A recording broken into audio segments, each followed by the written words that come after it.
Thank you so much for sitting with me today. We really appreciate hearing from you. You and I sat down in January of 2009 before you had kicked off your campaign for mayor, and we talked then about what it was going to be like going into the campaign. So here we are today in April 2010, and you have just celebrated your first 100 days. So congratulations.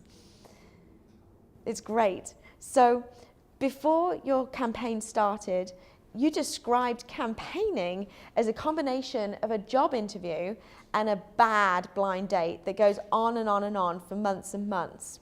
So is that how your campaign actually felt?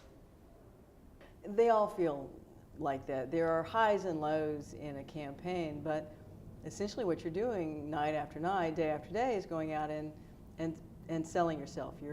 It's a singular product you're selling. And you're constantly introducing yourself to strangers and trying to make an impression. Part of how you manage that process is how you package yourself. And I don't mean that you change who you are or your core beliefs, but you figure out how best to present yourself to people, and that you have a consistent message. But one of the key elements has been that I knew what my positions were on issues. I knew how to articulate those positions, and the answers didn't change over the course of a campaign. And so you're trying to make that good first impression on the blind date or for the job interview without hiding who you really are. And in January 2009, you said, because of my sexual orientation, although I'm a strong contender, I have to work harder. And I have to convince people to vote for me and allow me to work for them. How hard was it? This was a difficult campaign. It was an expensive campaign. Ended up spending about $4 million on the race. So a lot of what I did over the year of campaigning was raise money. And that was just a huge lift to have to raise that amount of money. But because I've been elected before and voters were familiar with me, I did start from some advantage, which is that voters had a good impression of me. I had very high favorables and high name ID. We tested negative messages against me. We did our own polling where we drove down on negative messages, and if the only message people hear is, well, this is a lesbian candidate for mayor, I was going to lose. But if they heard Annise Parker has a position on public safety, she has a position on air quality, on balancing the budget, on immigration, all of these things. And of course you already know she's a lesbian, you've already voted for her before knowing that. And we just go on, that's a different dynamic with them. Okay, now going back to talking about your job as mayor, you recently signed executive orders which added gender identity to race, creed, colour, sex, national origin, and age and disability as protected classes that city officials may not discriminate against, and therefore allowing transgender individuals to use the restroom of the sex with which they identify. So, first of all, again, on behalf of all people who care for the equal rights of other people, thank you very much. Now let me ask, how challenging was this for you to make this happen? We already had an executive order that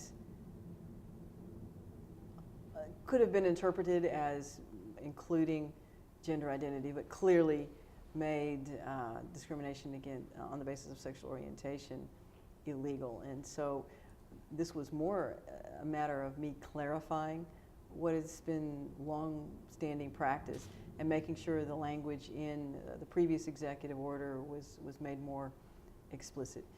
We've had transgender employees in the city of Houston, and the fact that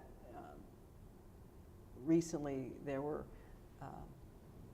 some city employees who were just being inappropriate about it meant I needed to take action, and I did, and we'll move on.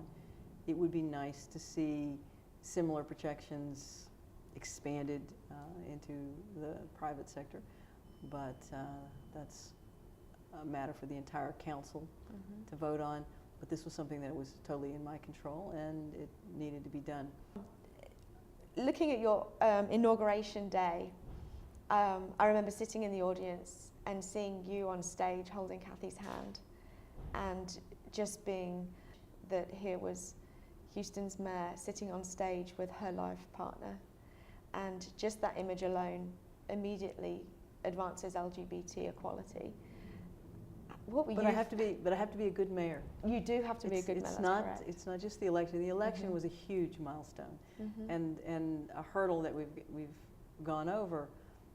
But now I want to be judged as the mayor of Houston, and I want to be judged as, I hope, a great mayor of Houston, and who is also a lesbian and who is able to be visible and open about that while I'm running the city of Houston.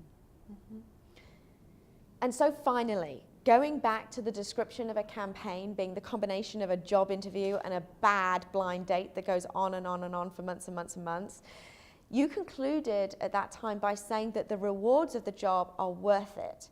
So does that still hold true? How worth is all the work and stress of the campaign?